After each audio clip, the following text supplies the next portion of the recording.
తాకట్లో ఉన్న బంగారాన్ని విడిపించి ఆ రోజున మార్కెట్ ధర కట్టి మిగిలిన డబ్బును మీకు అందిస్తుంది కొమ్మూరి గోల్డ్.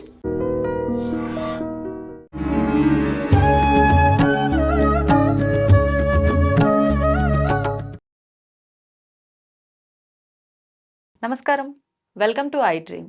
ధర్మ మార్గం విత్ విజిత కార్యక్రమానికి స్వాగతం. ప్రస్తుతం మనతో పాటు ఉన్నారు శ్రీ జగదాంబ త్రిశక్తి పీఠాధిపతులు బ్రహ్మశ్రీ బెనారస్ గురూజీ. ఇప్పుడు గురుగారితో మాట్లాడి మరిన్ని విషయాలు తెలుసుకుందాం.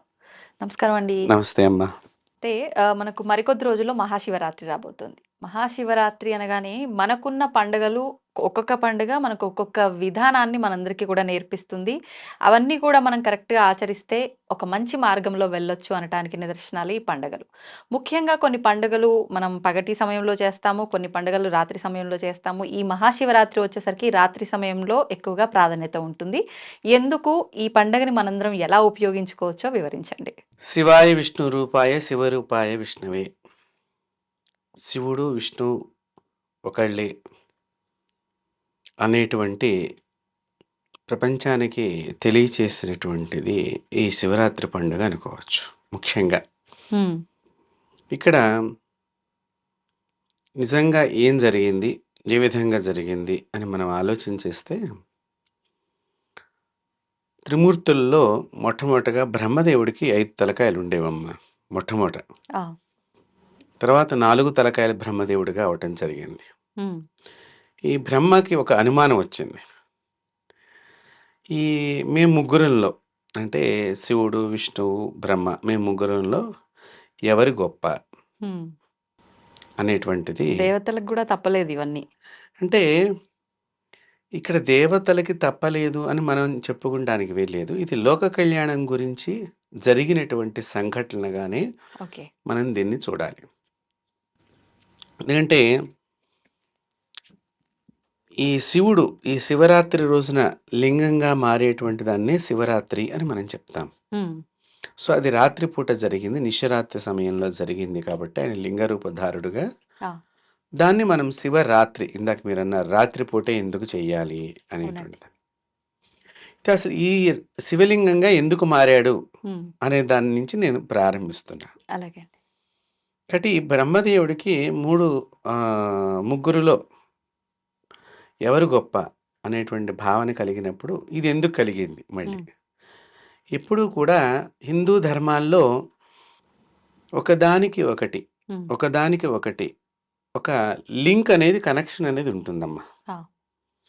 ఇప్పుడు మీరు ఈ జన్మలో ఈ రోజున ఇక్కడ కూర్చున్నారు ఈ వృత్తిలో, అంటే కిందటి జన్మలో ఈ వృత్తికి ఆ కిందటి జన్మకి ఏదో కొంత కనెక్టివిటీ అనేది ఉంటుంది. ఎవరికైనా సరే, నాకు కూడా అంతే.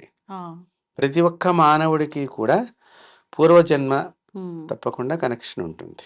అలాగే ఈ బ్రహ్మదేవుడికి ఈ విధంగా కలగటానికి కూడా పూర్వజన్మ యొక్క వాసన ప్రభావం చేత ఆయనకి ఆ మనసులో ఆ వాసన కలిగింది. ఇది కలిగినప్పుడు సరే నేనే గొప్ప అని ఈయన భ్రమించాడు బ్రహ్మదేవుడు. భ్రమించి విష్ణువు దగ్గరికి వెళ్ళి అడిగాడు, అయ్యా విష్ణు, నీకంటే నేనే కదా గొప్ప అంటే, అలా ఎలాగా అని అడిగాడు విష్ణువు. అంటే ఇప్పుడు నేను సృష్టించకపోతే నువ్వు ఎవరిని రక్షిస్తావు? కాబట్టి నీ పోస్ట్ ఖాళీయేగా అక్కడ. నేనేదో 84 లక్షల్ని సృష్టిస్తున్నాను కాబట్టి జీవాలని, వాళ్ళకేదో సెక్యూరిటీ వ్యవస్థలాగా నువ్వు ఉండి వాళ్ళందరినీ కూడా ఒక సరౌండింగ్స్లో కాపాడుతూ ఉన్నావు. నేను సృష్టించకపోతే కనుక నీ ఖాళీయేగా, పనులు ఏమి లేదు కదా, కాబట్టి నేను ఇక్కడ పెద్ద పోస్ట్లో ఉన్నట్లే కదా అన్నాడు బ్రహ్మదేవుడు. అంటే నేను ఇది కామన్ పబ్లిక్ కూడా అర్థం కావాలి.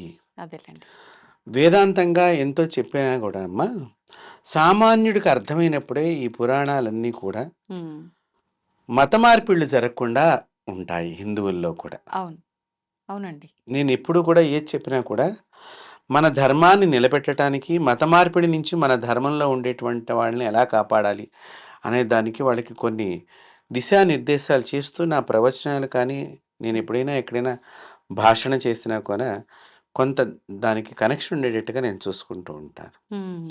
ఎందుకంటే చాలా నిందలు పడుతూ అనుభవించినటువంటి ఈ భారతీయ సనాతన ధర్మానికి ముఖ్యంగా ఇది తెలుసుకోవాలి మన వీక్షకులందరూ కూడా. అవును. అప్పుడు విష్ణువు ఒక మాట అడిగాడు. బావుందయ్యా! నీ పదవి వరకు నువ్వు కరెక్ట్‌గా బాగా చేస్తున్నావు బానే ఉంది. కానీ నువ్వు సృష్టించావు కదా! నా రక్షణ లేకపోతే మళ్ళీ వాళ్ళు ఇదైపోతారుగా. హ్మ్.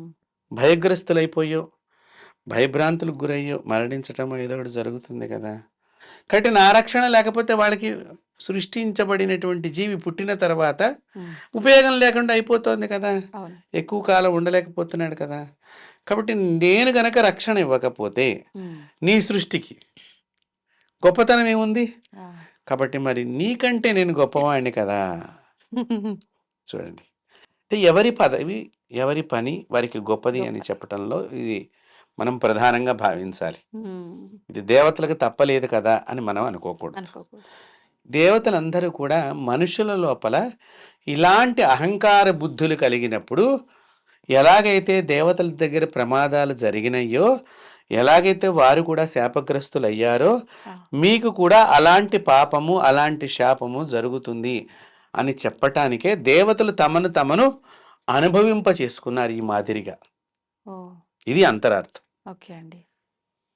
ఏదైనా ఒక చర్య డైరెక్ట్‌గా పిల్లాడి మీద మనం చెయ్యం.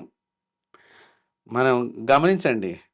ఏదైనా అనాల్సొచ్చినప్పుడు మరీ చిన్న పిల్లల్ని భయపెట్టాల్సొచ్చినప్పుడు గూడా అవును. వేరే వాళ్ళతో మాట్లాడినట్టుగా మాట్లాడితే వీడు ఇలా ఉండిపోతూ ఉంటాడు. అవును. అంటే అక్కడ వాడి భయాన్ని క్రియేట్ చేస్తున్నారు. మనం తెలియచేస్తున్నాం ఇది అవును. తప్పు అనేటువంటి విషయాన్ని. హ్మ్. దాంతో వాడు అమ్మ అని బిక్కమొహం పెట్టుకుని ఎలాగైతే ఉంటాడో, ఈ పురాణాల లోపల ఉండే అంతర్గతమైనటువంటి అవగాహన సరిగ్గా లేక ప్రజలు హ్మ్. వీటిని పుక్కింటి పురాణాలు అని అంటున్నారు. ఆ!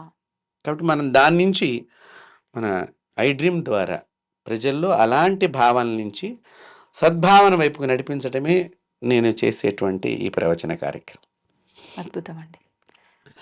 కాబట్టి ఇక్కడ మహావిష్ణువు ఇలా అనుకునేసరికి బ్రహ్మదేవుడికి నచ్చల. హ్మ్.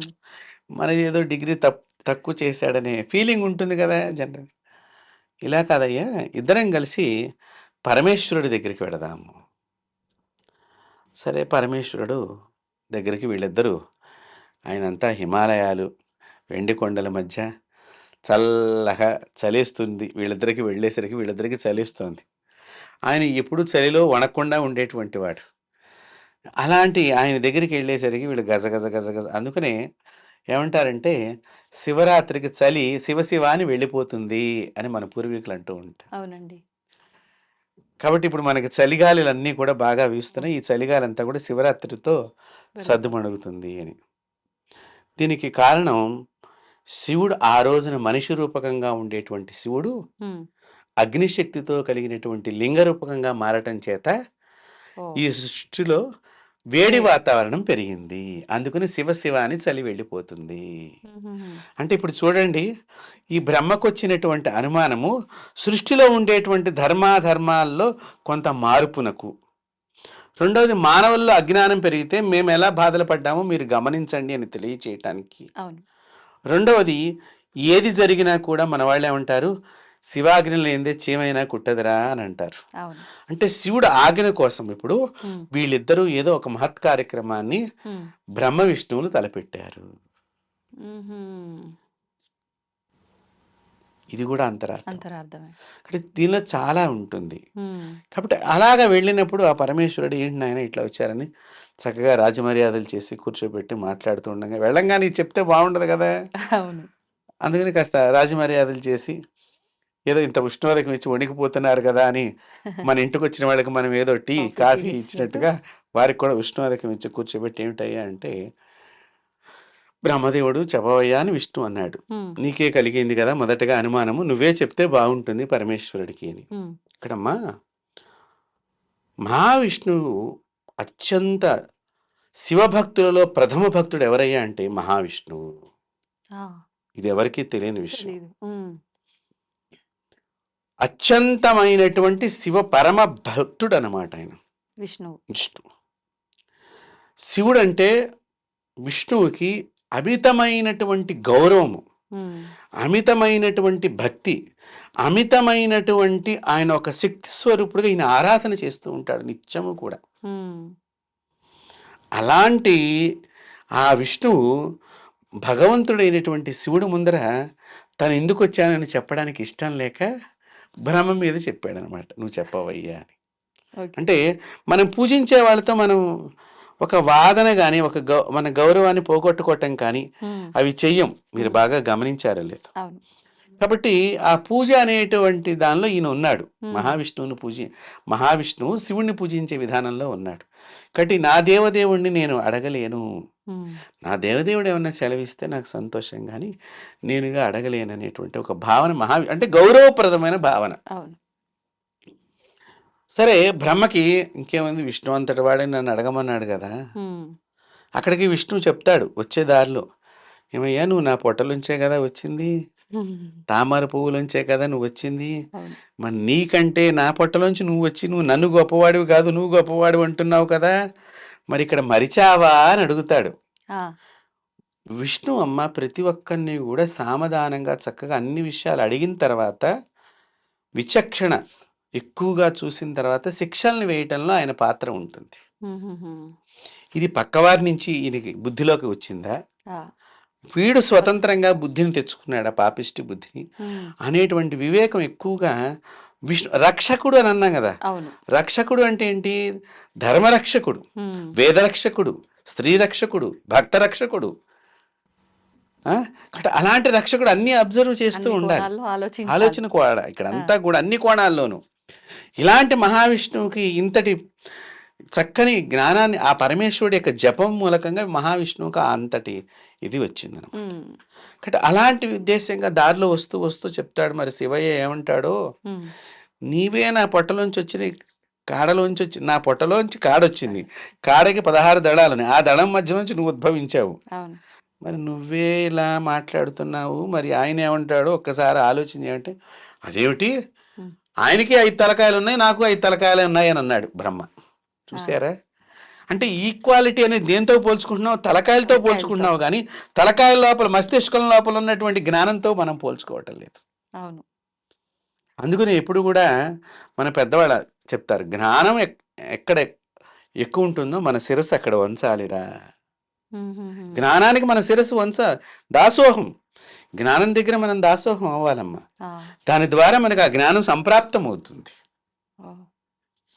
ఇప్పుడు ఇంత తెలిస్తే చాలు, మేము పెద్ద పిహెచ్డి డిగ్రీ చేసిన వాళ్ళకి మళ్ళీ అందరూ కూడా మాట్లాడుతున్నారు, అవును. సనాతన ధర్మం అంటే ఏంటో తెలీదు, వేదం ఏంటో తెలీదు, పెద్ద పెద్ద డిబేట్లో వీళ్ళందరూ కూర్చుని మాట్లాడతారు. అంటే పరిజ్ఞానం లేని వాళ్ళు మాట్లాడుతూ ఈ శాస్త్రం మీద అభాండాలు వేసేటువంటి వాళ్ళని ఆపోజిట్లో కూర్చోబెట్టి చర్చా వేదికలు నడుస్తూ ఉంటాయి కొన్ని, అవును. మేము కూడా అబ్జర్వ్ చేస్తూ ఉంటాం, మాకు బాధ అనిపిస్తుంది. హ్మ్. ఇక్కడ బ్రహ్మదేవుని చూసి మనం అది నేర్చుకోవాలి, అలాంటివి చేయకూడదు. హ్మ్. శివరాత్రి అంత శక్తివంతమైనటువంటి రాత్రి ఇది, హ్మ్. మనం ఆలోచన చేయాలి. హ్మ్. కాబట్టి అలాంటి రాత్రి దేవుడి యొక్క పండుగ ఈ శివరాత్రి హ్మ్. ఎంత గొప్పదైందో ఆలోచన చేయండి మీరు. అలాంటి బ్రహ్మదేవుడు మొదలెట్టాడు అక్కడికి. ఇప్పుడు ఇక్కడ 5 తలకాయలు ఉండగానే ఈయన విష్ణు మాట్లాడలేదమ్మా ఇంకా, ఓహో మన వాడికి 5 తలకాయలు ఉన్నాయని ఒకటి ఉన్నది కదా, నాకు ఒక తలకాయ ఉంది, నాకు లేదు కాబట్టి నేను మాట్లాడకూడదు. మాట్లాడకూడదు. ఆయన తలకాయలతో పోల్చాడు కదా, అవును.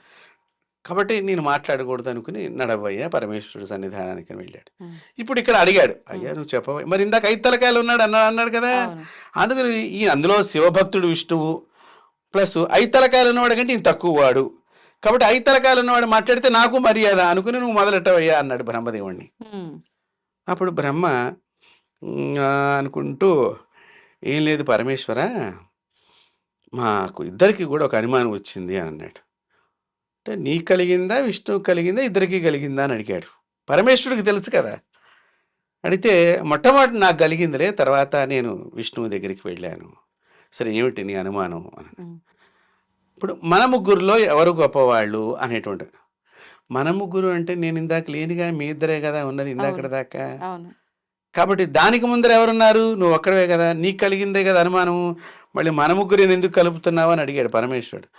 లేదు లేదు నాకే కలిగింది ఒక అనుమానం, నేనే మన ముగ్గురులో గొప్పవాణ్ణి అనేటువంటిది అనగానే ఎలాగా అని అడిగాడు. అదేమిటి శివ, నేను సృష్టించకపోతే మీ ఇద్దరికి పనేం లేదు కదా. చూసారా, మళ్ళీ ఇదే ప్రస్తావన అక్కడ. ఓహో! అలానా? మరి దానికి విష్ణువు ఏమన్నాడు? హ్మ్. ఆయన ఆయన పని ఉన్నది, లేనిది అని ఆయన చెప్పలా. చెప్పలే. విష్ణువు ఏమన్నాడు? విష్ణువు అదేమిటి బ్రహ్మ, నేను సృష్టించిన వాళ్ళని నేనే కదా రక్షించేది, నువ్వు సృష్టించిన వాళ్ళని అని అన్నాడు. కాబట్టి నేను గొప్ప అని అన్నాడు. హ్మ్. ఓహో! మీ ఇద్దరిలో ఆ నిర్ణయం అయిపోయింది. సరే. ఇప్పుడు మీ ఇద్దరు సృష్టిస్తున్నారు. ఆ సృష్టించినటువంటి వాళ్ళల్లో నేను వాళ్ళని మళ్ళీ తిరిగి నా దగ్గరికి తీసుకోవాలి అంటే నాకు కూడా ఒక వర్క్ జాబ్ ఉన్నది కదా! హ్మ్. నేను తీసుకుంటున్నాను గదా!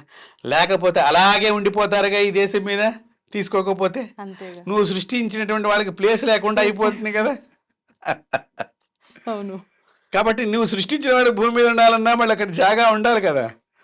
కాబట్టి ఆ జాగా ఉండేటట్టుగా నేను చేస్తున్నానంటే నీ సృష్టికి అక్కడ ప్రదేశాన్ని నేను కల్పిస్తున్నాను. కాబట్టి నీ సృష్టికి నేను ప్రదేశాన్ని కల్పిస్తున్నానంటే నీకంటే ఎక్కువే కదా! హ్మ్. ప్రదేశం లేకపోతే నువ్వెక్కడ సృష్టి చేస్తావు? అంతే.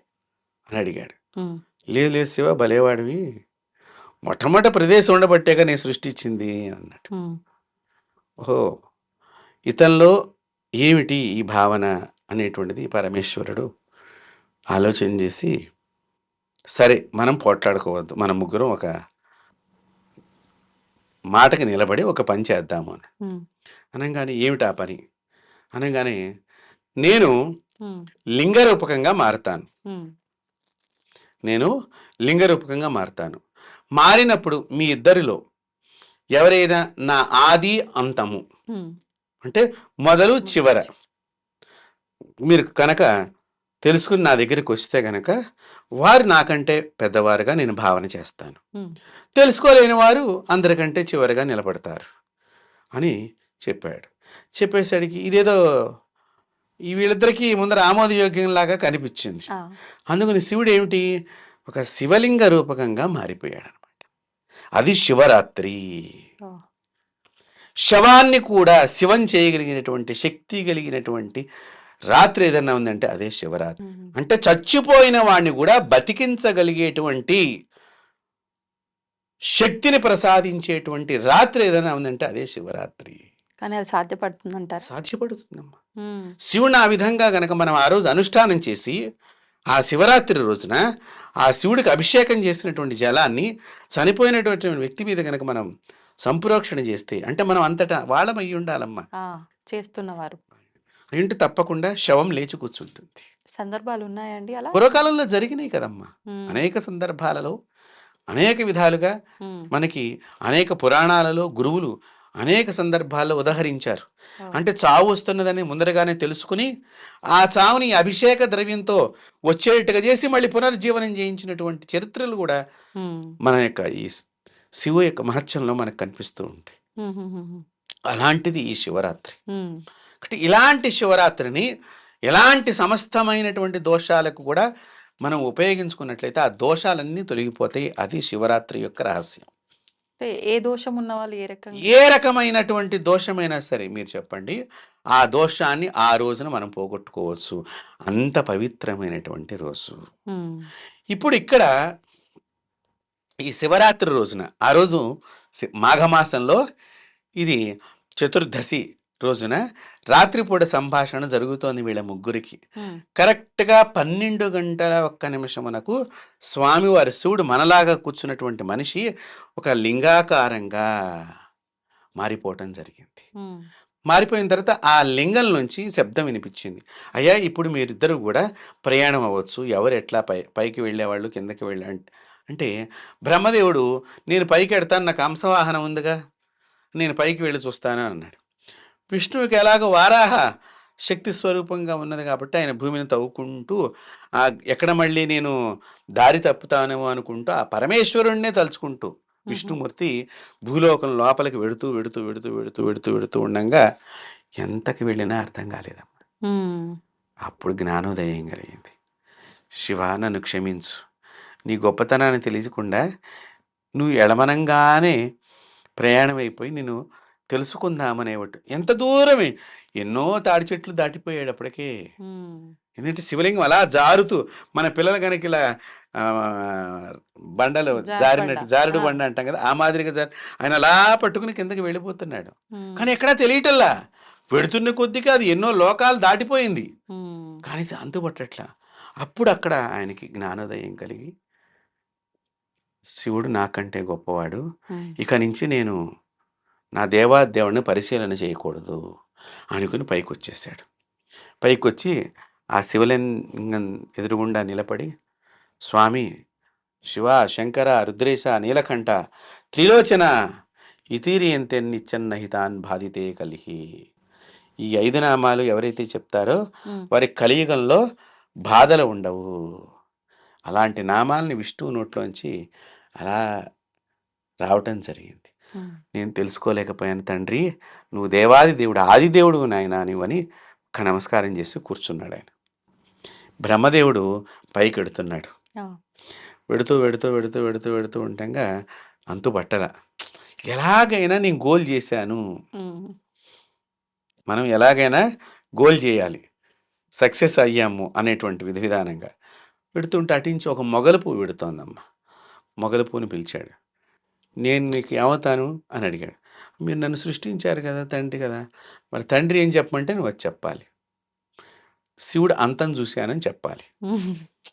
ఒక సాక్ష్యం సరిపోదేమో, రెండో సాక్ష్యం కూడా ఉండాలా అని మళ్ళీ వచ్చి, ఎందుకు చూడండి ఇక్కడే అబద్ధం వాడు రకరకాలుగా ఆలోచనలు చేస్తూ ఉంటాడు ఎలా తప్పించుకోవాలి అనేటువంటి దానికి. ఇక్కడ రెండో సాక్ష్యం గురించి కామధేను పెడుతోంది. కామధేనుని పిలుస్తాడు. పిలిచి దానికి వివరం అంతా చెప్తాడు. అదేదో అడ్డంగా ఊపి నీలంగా ఊపి ఏదో మొత్తానికి తలకే ఊపుతూ ఉంటుంది, లోపల భయపడుతూ ఉంటుంది. సరే మొత్తానికి వాళ్ళిద్దరిని తీసుకుని కిందకు వచ్చి, అప్పటికే విష్ణువు వచ్చి అక్కడ నిలబడి ఉంటాడు కదా. అయ్యా నేను శివయ్య అంతం తెలుసుకున్నాను, మొత్తం పైన భాగంలో ఇక్కడి నుంచి ఇంతవరకు అనేటువంటి దానిలో నా చేయి పెడితే శివుడు అక్కడ ఆగిపోయినట్టుగా నాకు నా చేతికి తగిలింది లింగం ఎట్లాగా అని అన్నాడు. అనగానే మరి దానికి సాక్ష్యం ఏంటి అని, ఇదిగో మొగలు పువ్వు వచ్చింది, కామధేను వచ్చింది, వాళ్ళిద్దరు అటు పెడుతుంటే నేను చూశారు అని అన్నాడు. మొగలు పువ్వుని అడిగితే శివుడు అడిగాడు, చూశాడా బ్రహ్మదేవుడు? చూశాడని చెప్పింది. ఎప్పుడైనా బాగా గుర్తుంచుకోండి, మీరు మంచిగా పెర్ఫ్యూమ్లు కొట్టుకున్నప్పుడు మిమ్మల్ని పొగిడే వాళ్ళనే మీరు బాగా అబ్జర్వ్ చేస్తారు. విమర్శించే వాళ్ళు కనిపిస్తే కోపం కనిపిస్తుంది. ఈ మొగలి పువ్వు లక్షణం అది. అందుకని మొగలివి పువ్వులు చాలా సువాసన ఉంటాయి, దాని లోపలే విషసర్పాలు కూడా ఉంటాయి. మీరు బాగా గమనించుకోవాలి అది. కాబట్టి ఇక్కడ ఏమైంది, ఈ బ్రహ్మదేవుడు చూశాడు అనే పొగడతంతో వీడు ఎందుకు వీడిని అడిగాడనేది మొగలి పువ్వు ఆలోచన చేయలేదు, వివేకాన్ని కోల్పోయింది. ఈ వాసన నాకున్నది కదా, గొప్పతనము అనేటువంటి వాసన దీనికి బ్రహ్మదేవుడు ఇచ్చాడు కదమ్మా, దాంతో ఆ వాసనకి అది ఇదయిందనమాట. అయ్యేసరికి వెంటనే ఇక్కడ సరేలే రెండో సాక్ష్యం ఏమైనా ఉన్నదా అని అడిగాడు పరమేశ్వరుడు. అదిగో కామధేను వచ్చింది. ఈ కామధేను లోపల భయపడుతోంది. భయపడుతూ ఈ తోకను అడ్డంగా ఇట్లా ఊపిందమ్మా. నోటితో మాత్రం బ్రహ్మదేవుడు చూశాడంటోంది, తోకతో మాత్రం చూడలేదని ఇలా అడ్డంగా ఊపుతోంది. అప్పుడు శివుడికి అర్థమైంది, మామూలుగా తెలుసు అయినప్పటికీ కూడా తను తెలుసుకుని అప్పుడు బ్రహ్మకు శాపం పెడతాడు. నువ్వు ఈ సృష్టిలో ఎక్కడ నీకు దేవాలయం ఉండదు, నిన్ను పూజించరు. అందుకని ఈ రోజు దాకా కూడా బ్రహ్మకు పూజ లేదు మనకి. మనం నవగ్రహ మండపారాధన చేసిన ఒక విష్ణు పూజ ఉంది, ఒక శివ పూజ విన్నాం, కానీ బ్రహ్మ పూజ అనేది ఎక్కడా లేదు. కారణం అది అంటే పూజకి నోచుకోకుండా శాపాన్ని పరమేశ్వరుడి దగ్గర నుంచి పొందినటువంటి భగవంతుడిలో బ్రహ్మ ఒకడు. మొగలి పువ్వు చెప్తాడనమాట, నువ్వు ఆ పూజలకి పనికిరాని పుష్పానివి, నిన్ను అలంకారానికి మాత్రమే ఉపయోగించుకుంటారు. కామధేనువుకి చెప్తాడు, నువ్వు నీ ముఖం చూసి తిడతారు, తోకను చూసి పూజిస్తారు. అందుకని గోవు యొక్క పృష్ఠభాగం నుంచి వచ్చే మూత్రానికి విలువ ఉన్నది. మీరు బాగా గమనిస్తే అది విడుదల చేసే పాలకి విలువ ఉన్నది, మూత్రానికి విలువ ఉంది, పేడకి విలువ ఉన్నది. కానీ నోటి దగ్గర మనం దండం పెట్టకుండా పృష్ఠభాగాన్ని దండం పెడతాం. లక్ష్మీదేవి అక్కడ కూర్చున్నది వెళ్ళి అందుకనే నిజాన్ని ఎవరైతే మాట్లాడతారో వాళ్ళ దగ్గర ఎక్కువ కాలం లక్ష్మీదేవి నిలిచి ఉంటుంది. ఆ రోజే ఈ శివరాత్రి, కరెక్ట్గా నిశరాత్రి సమయంలో ఆ స్వామివారు శివలింగంగా మారినటువంటి రోజు అన్నమాట. కాబట్టి ఈ శివరాత్రి రోజున ఎవరైతే జాగరణ చేస్తారో, అంటే శివుడు లింగాకారం మారి తర్వాత కూడా ఆ జాము మారేదాకా జాగరణ చేయాలి అంటారు. ఆహా! ఓ 12 దగ్గర నుంచి 3 తెల్లవారుజామున 3, 4 దాకా ఒక జాము కింద మనం లెక్క చేస్తామనమాట. ఆ! తర్వాత కూడా మెలకువగా ఉండాలి. ఎందుకంటే సూర్యోదయం అయిన తర్వాత హ్మ్. మళ్ళీ మనం స్నానం చేసి ఆ శివుడికి అభిషేకం చేసుకొని అన్నం నైవేద్యం చేస్తే అది భోంచేయాలి. అప్పటితో శివదీక్ష ఉపవాసం అనేటువంటిది పూర్తిగా పూర్తి. సంపూర్ణమవుతుంది. ఓహోహో! ఇది శివరాత్రి లోపల ఇక్కడ దాగి ఉన్నటువంటి అంతరార్థం ఏంటయ్యా అంటే హ్మ్. ఆయన ఆది అంతము లేనటువంటి వాడు ఈ ప్రపంచానికి చాటి చెప్పడానికి. హ్మ్. అయితే ఇక్కడ బ్రహ్మదేవుడికి ఈ శాపాన్ని ఇచ్చాడు. వాళ్ళిద్దరికీ అవును. సగం ఒకళ్ళకి కొంత వాళ్ళకి ఇచ్చాడు. విష్ణువుకి హ్మ్. ఆలింగనం చేసుకున్నాడు పరమేశ్వరుడు. విష్ణువు నిజం చెప్పాడు కాబట్టి హ్మ్. నాకంటే ఈ భూమండలంలో నువ్వు గొప్పగా పూజింపబడతావు అలంకారంతో. అందుకని మనకి విష్ణువు అలంకార పీరియడ్ అంటే అప్పటి నుంచి శివుడి యొక్క ఆశీర్వచనంతోనే ఆ మహావిష్ణువుకి అంత అలంకారం జరుగుతోంది. హ్మ్. అంటే ఏంటి ఒక రాజులాగా. అవును. మీరు శివుడిని చూస్తే అయ్యో ఎంతసేపు మనం మీరు ఎన్ని పెట్టినా కూడా నీళ్లు పోస్తే కానీ మనకు తృప్తి కాదు తృప్తిగా. శివలింగం మీద. అవును. మీరు ఎన్ని ఆభరణాలు పెట్టండి ఓ చెంచాడు నీళ్లు పోయలేకపోయారని బాధ ఉంటుంది. ఉంటుంది. విష్ణువుకి అలా కాదు.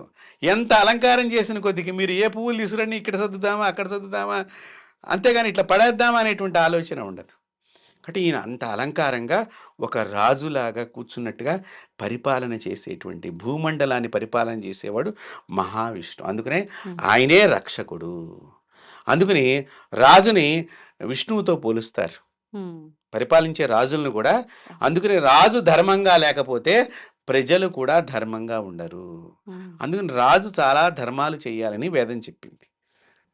కాబట్టి ఈ విష్ణువు యొక్క శక్తి ప్రపంచానికి రక్షణ కల్పించడం అంటే ఆయన మహారాజుగా ఉంచేటువంటి ఆయన్ని ప్రకటించినటువంటి రోజు. హ్మ్. అంటే విష్ణువుకి వరాన్నిచ్చినటువంటి రోజు.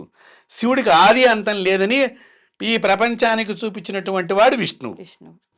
అంటే ఒకరిని ఒకరు గౌరవించుకున్నటువంటి రోజు. అవును. అందుకనే నేను ఇందాక తొలిగా మీకు ఒక స్లోగన్ చెప్పాను. హ్మ్. శివాయ విష్ణు రూపాయ, అవును. శివరూపాయ విష్ణవే. విష్ణవే.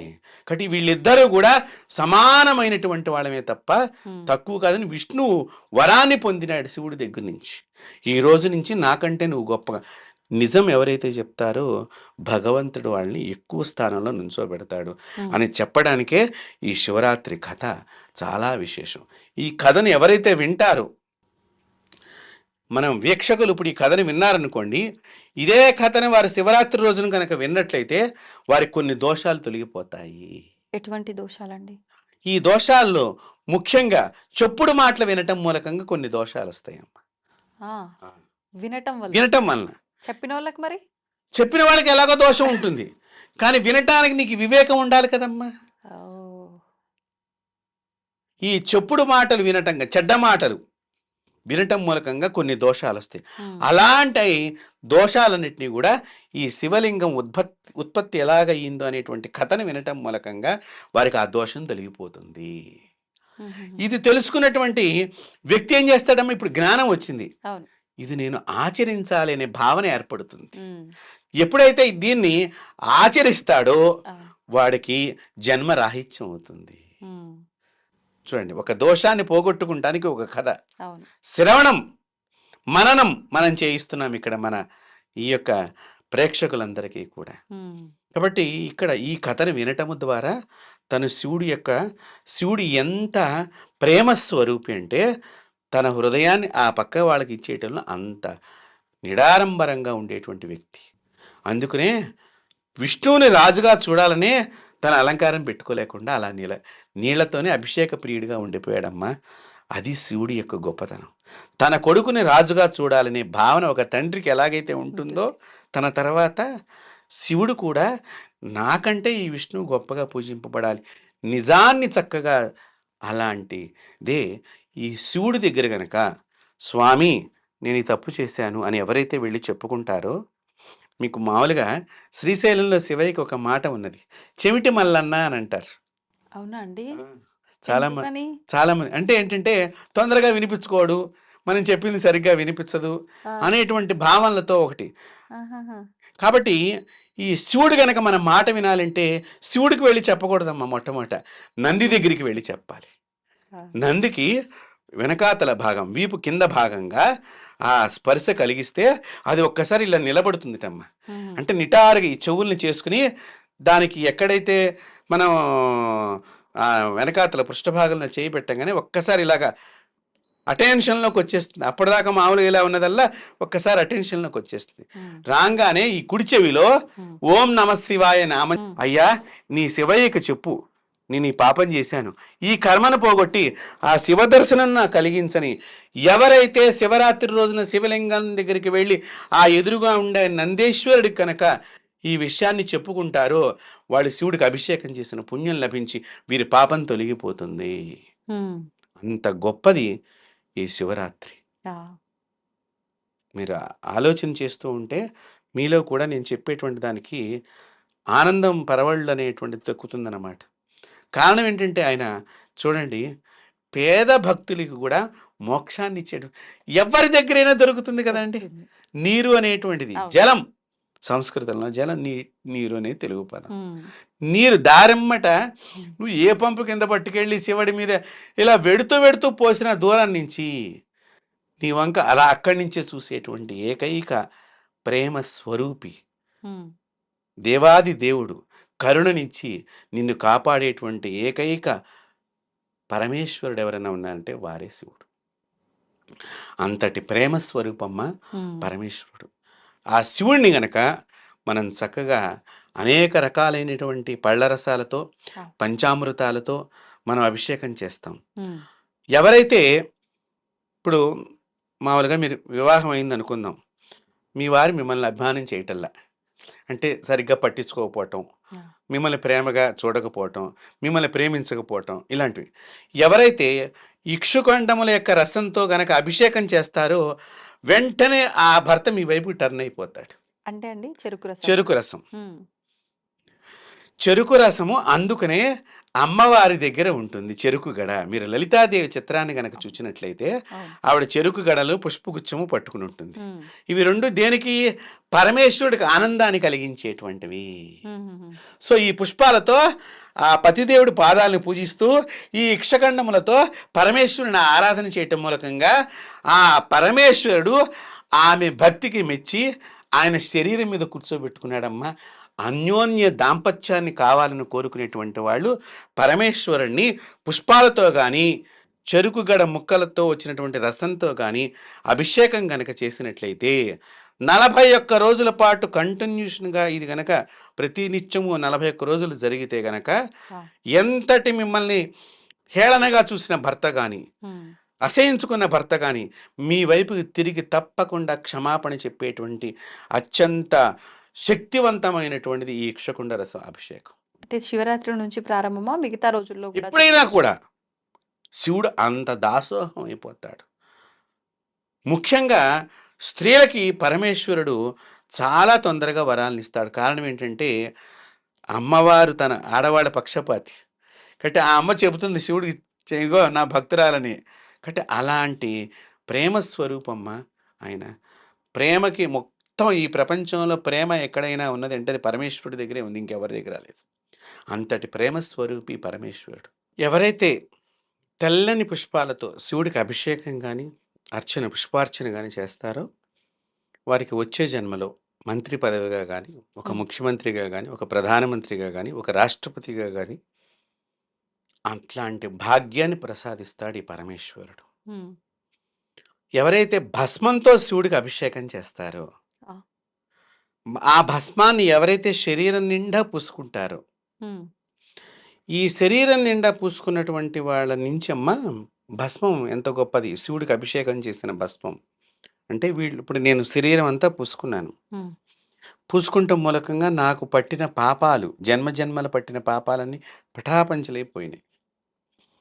నా ఒంటి మీద నుంచి భస్మం నా పక్కన ఎవరైనా నడుస్తుంటే వాళ్ళ మీద పడితే కూడా వాళ్ళకు కూడా దోషాలు తొలగిపోతాయి. ఉమ్, చూడండి ఎంత గొప్పదో శివుడికి సంబంధించిన భస్మము. అందుకని ఆయన భస్మాభిషేక ప్రియుడు, అలాగే జలంతో చేసేటువంటి దానికి అభిషేక ప్రియుడు అనేటువంటి ఆయనకి స్వామివారికి అంత కీర్తి వచ్చింది. ఉమ్, ఈ శివుడి దగ్గర మీరు దీపాలని ఆరాధన చేయటం, ఆ. దీపంతో స్వామివారిని ఆరాధన చేయటం. మీరు కార్తీక మాసంలో అందరూ దీపాలు వెలిగిస్తారు. కానీ శివరాత్రి రోజున కూడా హ్మ్. ఎవరైతే స్వామివారిని తలుచుకుని 11 దీపాలు వెలిగించాలి. ఎందుకంటే ఆయన ఏకాదశ రుద్రులు అని పేరు శివుడికి. అవునండి. కాబట్టి ఈ 11 దీపాలు వెలిగించి ఇంట్లోనా అండి? ఆలయంలో? ఇంటి లోపల గాని, దేవాలయంలో కానీ ఎక్కడైనా కూడా హ్మ్. మీరు చక్కగా ఆ శివలింగానికో, ఆ శివుడి యొక్క చిత్రానికో ఈ 11 దీపాలు వరుసగా ఇలా పెట్టుకుని, లేదా 1, 2, 3, 4 అనే క్రమంగా గాని పెట్టుకుని, స్వామివారికి ఈ దీపాలతో దీపహారతి గనక చేసినట్లయితే హ్మ్. మీకు ముఖ్యంగా వైధవ్య దోషాన్ని పోగొడతాడు పరమేశ్వరుడు. ఓహ్! స్త్రీలకి చాలా విశేషమైనటువంటి దీప ఆరాధన హ్మ్. మనం తెలుసుకో మంత్రం ఏమైనా ఉంటుందా అండి? ఓన్లీ దీపంతో దీపం వెలిగించి హారతివ్వడం. పరమేశ్వరుని స్మరణం చేసుకుంటూ హ్మ్. ఈ ఓం హారతి నమః ఇవ్వటమే. శివాయ. ఓం నమ శివాయ అనండి, శివాయ రుద్రాయ అనండి, ఏదన్నా సరే హ్మ్. పరమేశ్వరుడి నామంతో గనక చేసినట్లయితే. ఇంకా విశేషంగా ఈ శివరాత్రి రోజున మనము శివుడికి మీరు ప్రదోష కాలంలో హ్మ్. సాయంకాలం పూట అభిషేకం ఒకటి ఉంటుంది చంద్రోదయ సమయంలో. ఆహా! ఆ చంద్రోదయ సమయంలో చేయటం మూలకంగా మనసు లోపల మానసికమైనటువంటి జబ్బులతో బాధపడేటువంటి వాళ్ళందరికీ కూడా, హ్మ్. అంటే ఇప్పుడు ఏదైనా మనం మెంటల్ వ్యాధి అని అంటే తొందరగా అర్థమవుతుంది అవును. వీక్షకులకి. అవును. సో ఆ వ్యాధితో బాధపడుతున్నటువంటి వారందరికీ కూడా ఇది తొలగిపోయే లక్షణం. ప్రదోషకాల అభిషేకం చాలా విశేషంగా పనిచేస్తుంది. హ్మ్. అయితే ఏమిటి దీనిలో ఒక్కొక్క కాలానికి, ఒక్కొక్క సమయానికి, ఒక్కొక్క వస్తువుకి అవును. ఇంత ప్రాధాన్యత ఉన్నది అంటే, ఇది శివపురాణంలో ఒక్కొక్క వస్తువు యొక్క లక్షణం ఒక్కొక్క రకంగా ఉంటుంది మనకి. హ్మ్. ఆ లక్షణాన్ని బట్టి ఆ పాపాన్ని వాడికి పోగొట్టే విధానంగా ఏ సమయంలో ఏ రకంగా అభిషేకం చేయాలో కూడా దానిలో రాయటం జరిగింది. ఆహా! తేనెతో గనక మీరు అభిషేకాన్ని గనక చేసినట్లయితే మీకు హృదయ సంబంధమైనటువంటి రోగాలు, రక్తం లోపల ప్రసరించేటువంటి రక్త ప్రసరణ సరిగ్గా లేక అవును. బ్లడ్ క్లాట్స్ అయినాయండి క్లాట్స్ అయ్యాయి. అంటారు కదా! ఇలాంటివన్నీ కూడా తొలగిపోతాయమ్మ తేనెతో అభిషేకం చేయటం మూలంగా. హుహుహు. పంచామృతాలతో అభిషేకం చేయటం మూలకంగా 5 జన్మల నుంచి నువ్వు తెచ్చుకున్నటువంటి సర్వ పాపాలు తొలగిపోతాయి. అన్నీ కలిపి చేయాలండి? విడివిడిగా విడివిడిగా. ఏదో ఒక ద్రవ్యంతో, పాలతో హ్మ్. ఒక రుద్రం, పెరుగుతో ఒక రుద్రం, హ్మ్. తేనెతో ఒక రుద్రం, శర్కర కంఠములతో ఒక రుద్రం, హ్మ్. ఇలా ఒక్కొక్క దానితో ఒక్కొక్క రుద్రం మనం గనక చేస్తే గనక హ్మ్. పరమేశ్వరుడు తప్పకుండా మనకి దోషాలను పోగొడతాడు. హ్మ్. ఇంకా మనం నిశరాత్రి హ్మ్.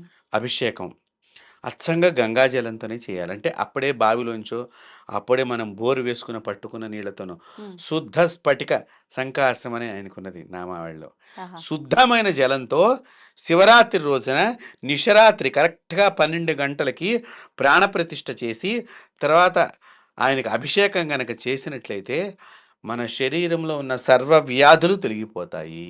హ్మ్. అది నిశరాత్రి అభిషేకం. అంత విశేషమైనటువంటిది. అందుకని చాలామంది 12 అయ్యేదాకా మెలకువగా ఉండండిరా శివరాత్రి రోజున. అవును. 12 అయిన తర్వాత కాస్త ఏదో పుచ్చుకుని పడుకుంటాం అనేది మనం ఎందుకంటే ఆ శివుడు హ్మ్. ఆ లింగం లోపలికి తన శక్తిని పార్వతీ సమేతుడై పొందేటువంటి రాత్రి. ఇందాక మీరొకటి అడిగారు. హ్మ్.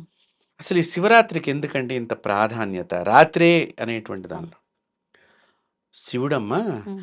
లింగాకారంగా మారుదామనుకున్నప్పుడు ఆయన ఎక్కడ లింగాకారంగా మారితే ఆ అగ్నిశక్తికి ఈ భూమి, నా పిల్లలు, నా సంతానము, నా తమ్ముడు, నా సోదరులు, సోదరీలు అందరికీ ఈ 84 లక్షల జీవాలు ఏమైపోతాయో అని అమ్మవారు ఏం చేసిందో తెలుసా అమ్మ? వెంటనే ఆవిడ కూడా ఈ లింగాన్ని తన మీద ధారణ చేసేటట్టుగా పాణిపట్టం కింద మారిపోయింది అమ్మవారు. అదే రోజు శివరాత్రి రోజున. ఓహ్! చూడండి. మీకు శివలింగం నిలబడాలి అంటే పాణిపట్టం కావాలి. మీకు ఇలా ఈ కింద ఉన్న పాణిపట్టం అంతా కూడా శివుడు కాదు. హ్మ్. అమ్మ. చాలా మందికి తెలియదు. కింద పాణిపట్టం అంతా కూడా హ్మ్. గౌరీదేవి. మధ్యలో ఉండేటువంటి ఏదైతే నిలువుగా కనిపిస్తుందో అది ఒక్కటి మాత్రమే శివుడు. హ్మ్. కాబట్టి అమ్మవారు ఆయన అగ్నితత్వంతో ఆ శక్తిని ఇక్కడ గనక పడిపోతే గనక అందుకు ఆయన అంతలాగా అమ్మవారంటే అంత ప్రాణం. హ్మ్. అమ్మవారికి శివుడంటే అంత ప్రాణం. ఇప్పుడు ఇద్దరికీ కలిపి అభిషేకం అవును. నిశరాత్రి సమయంలో ఇద్దరూ ఒకటేసారి మారినటువంటి శిలారూపకంగా మారినటువంటి చైతన్య శక్తి ఒక శిలారూపంగా మూర్తి స్వరూపకంగా మారినటువంటిది ఈ శివరాత్రి. హ్మ్. అందుకని శివరాత్రి రాత్రిపూట పండుగలలో వచ్చేటువంటి అత్యంతమైనటువంటి గొప్ప పండుగ ఈ శివరాత్రి. శివరాత్రి. నిజంగా చాలా చక్కటి వివరణ అండి. అండ్ ఇంకొకటి ప్రతి ఒక్కరికి ఇప్పుడు కావాల్సింది వాళ్ళకున్న ఇబ్బందులు తొలగిపోవడానికి ఒక పరిహారం లాగా. అవన్నీ కూడా మీరు చెప్తున్న విధానంలోనే అన్నీ గూడా వచ్చేసినాయి. ఎవరికి కావాల్సిన విధానాలు వాళ్ళు ఆచరించుకోవచ్చు ఇంక ప్రశాంతంగా. ధన్యవాదాలండి. నమస్తే.